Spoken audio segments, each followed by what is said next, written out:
जय श्री महालक्ष्मी माता।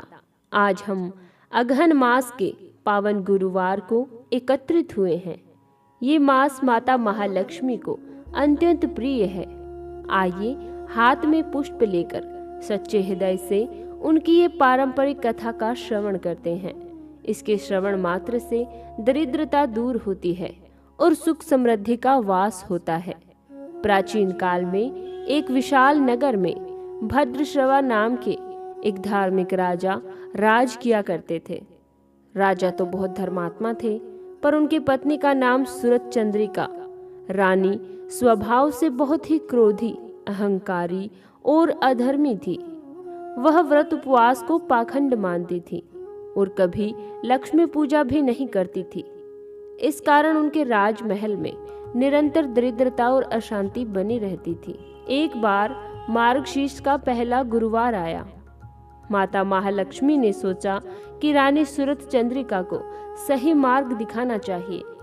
देवी लक्ष्मी ने एक वृद्धा का रूप धारण किया और हाथ में मार्गशीर्ष व्रत की पोथी लेकर राजमहल के द्वार पर पहुंची।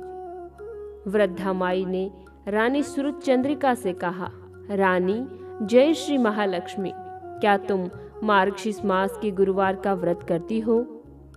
रानी सूरत चंद्रिका क्रोध में आ गई और कहा, कौन हो तुम? यहाँ द्वार पर क्यों खड़ी हो? व्रत और पूजा से भला क्या होता है? ये सब ढोंग है। हमारे पास बहुत धन है, हमें किसी व्रत की आवश्यकता नहीं है। वृद्धा माई ने धैर्य से उन्हें व्रत की महिमा और विधि बताई। उन्होंने कहा, रानी, धन की देवी लक्ष्मी केवल तिजोरी में नहीं बल्कि विनम्रता और दान में वास करती है। मार्गशीर्ष में घर को स्वच्छ रखकर श्रद्धा से व्रत करने पर लक्ष्मी माता प्रसन्न होती है। रानी का अहंकार और बढ़ गया। उन्होंने वृद्धा माई का घोर अपमान किया। उन्हें डांटकर राजमहल से बाहर निकलवा दिया। रानी सूरत चंद्रिका ने क्रोध में कहा, जाओ यहाँ से, अपनी पोथी लेकर किसी गरीब के पास जाओ। मेरे पास तुम्हारे इन व्यर्थ के कर्म कांडों के लिए समय नहीं है। रानी के इस अपमान से रुष्ट होकर वृद्धा रूपी महालक्ष्मी ने उस महल को त्याग दिया। उन्होंने अपनी सारी कृपा, धन और ऐश्वर्य उस महल से हटा लिया। देखते ही देखते राजा भद्रश्रवा और रानी सूरत चंद्रिका के बुरे दिन शुरू हो गए। उनका सारा धन संपत्ति और राजपाट नष्ट हो गया। उन्हें दर दर की ठोकरें खाने पर मजबूर होना पड़ा।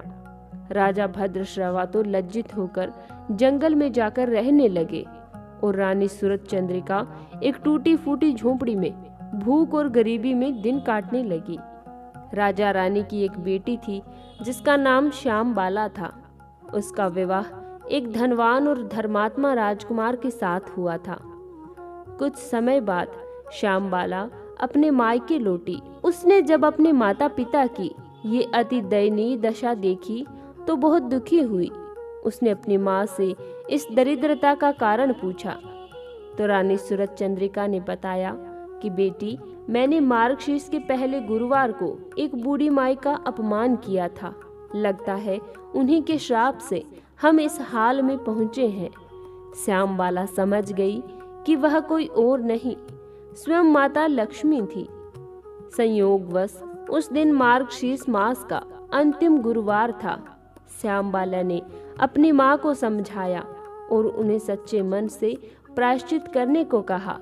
श्यामबाला ने स्वयं विधि विधान से महालक्ष्मी का व्रत किया, घर को साफ किया, कलश स्थापित किया और भक्ति भाव से कथा का श्रवण किया। उसने अपनी माँ से भी ये व्रत करवाया। श्यामबाला की सच्ची भक्ति से माता महालक्ष्मी अत्यंत प्रसन्न हुई और उन्होंने उन्हें दर्शन दिए।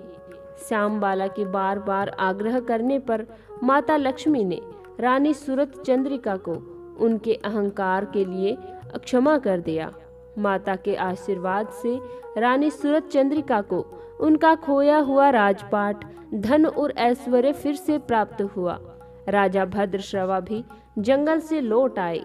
राजा रानी ने प्रण लिया कि वे अब कभी भी अहंकार नहीं करेंगे, दीन दुखियों का सम्मान करेंगे और श्रद्धा भाव से मार्गशीर्ष महालक्ष्मी का व्रत करेंगे, वे फिर से सुख शांति और आनंदमयी जीवन बिताने लगे। तो प्रिय श्रोताओं, इस कथा का संदेश यही है कि माता लक्ष्मी को केवल धन से नहीं बल्कि सच्ची श्रद्धा, विनम्रता और सात्विक आचरण से प्रसन्न किया जा सकता है। मार्गशीर्ष में जो ये व्रत करता है उसे सभी प्रकार के सुख, समृद्धि और आनंद की प्राप्ति होती है। प्रेम से बोलिए श्री महालक्ष्मी माता की जय।